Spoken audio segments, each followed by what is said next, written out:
Hey gang, Sony here! I'm making focaccia bread, and it's rising currently, and I was like, what can I do while my bread rises? Play video games? Maybe. Sculpt? Perhaps. Make a video? Now you're talking. I've been wanting to do this one for a while, so I figured, why not now? When I was getting my trade together with your geeky neighbor, Joe, you guys may have seen my unboxing video or his unboxing video. We had that trade.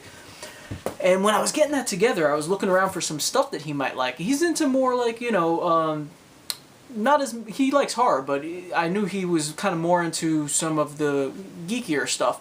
So I was looking, for things that would maybe fit his interests. And it just so happens I rediscovered something that has gone far too long in the shadows of my storage.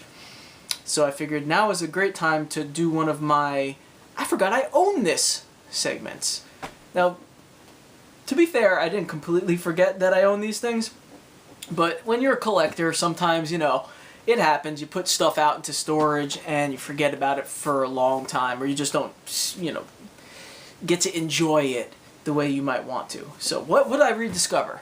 Well, just so happens it's right here. I rediscovered my long box. Oh, the long box. I used to collect comic books. I don't really collect them anymore, but there was a time when I would go out to the comic store, like, oh man, at least 2-3 times a week, and buy just a bunch of comics.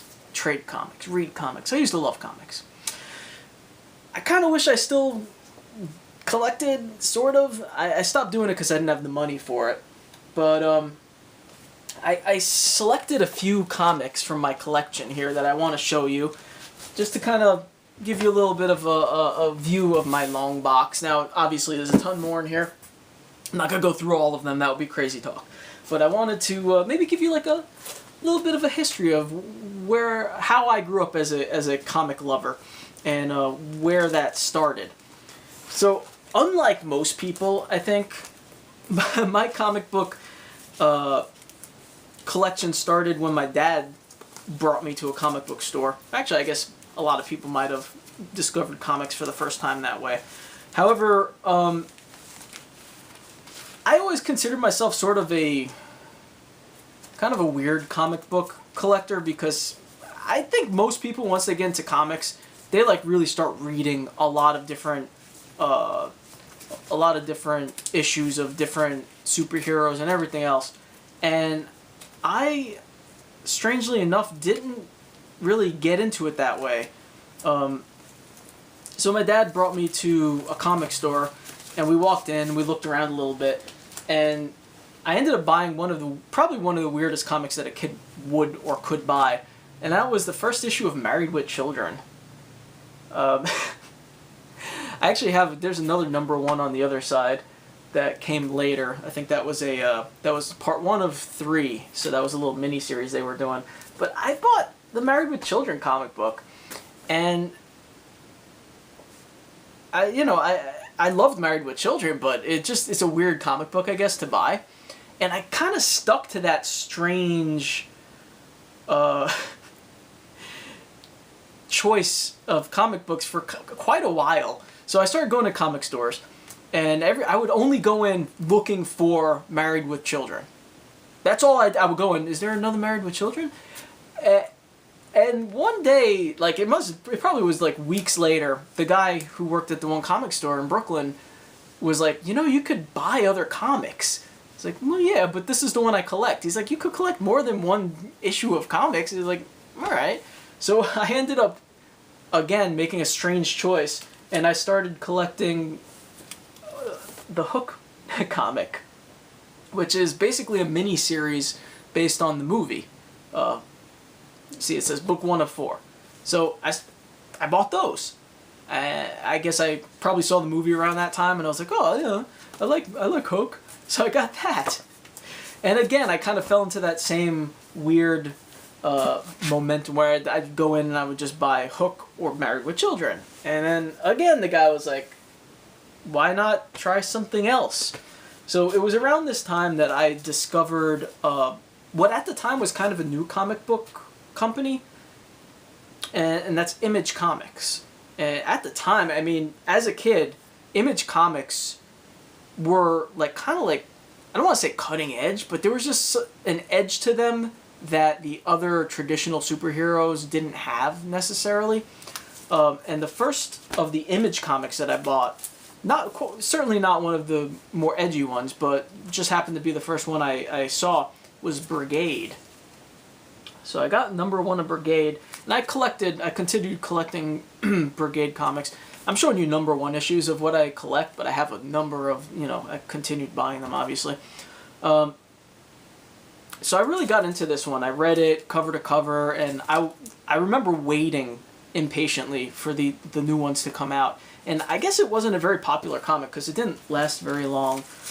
On a side note, this is just an interesting little side note. When I went to Comic-Con in 2003 or 2004, I actually ended up getting this Brigade bootleg mini comic that's signed by some of the artist, I believe, and the writer. So that was kind of a cool little score when I went to Comic-Con. Anyway, so so I started out with Brigade, and then I got into like some of the other.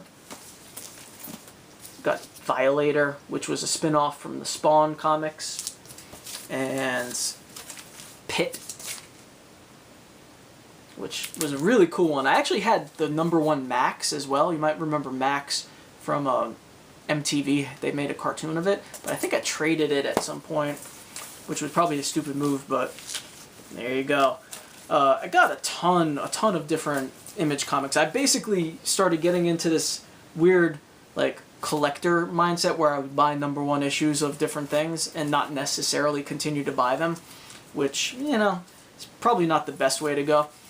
I recently saw an unboxing Johnny was doing, and he got, I forget which one it was, but he got one of the Spawn Batman comics. I actually have both of the Spawn Batman comics. One was by DC and one was by was it Image. So they did like kind of, a not a spin-off, but it was a little mini-series sort of deal. And those were really cool. I love these.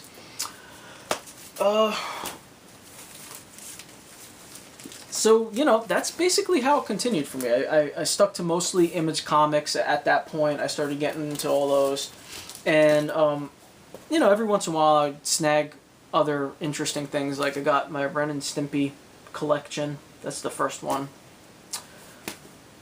I got a Venom number 1. I really like this one. Venom Lethal Protector. It's a part 1 of 6 miniseries. Got the Toxic Crusaders number 1, which is a really cool one to get. I mean, Toxic Crusaders, come on. Got a Simpsons one there. What else? Here's an interesting Sonic the Hedgehog number 0. I have a bunch of the Sonic the Hedgehog ones. I have numbers 2, 3, and 4 of Nightmare on Elm Street by Innovation. I don't have number 1 though. I don't know what happened to it or if I lost it or anything, which kind of makes me sad because I don't have the first one. Not intended for children. So I love, these are prized possessions. I wish I could find my number 1. I must have lost it or someone might have taken it. I don't know. Crypt of Shadows.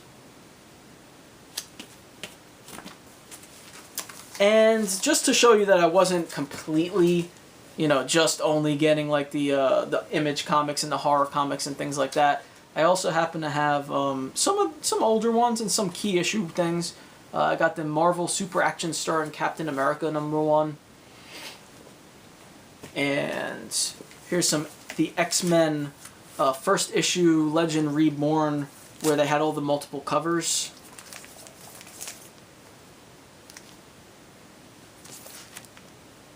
I also have numbers 2, 3.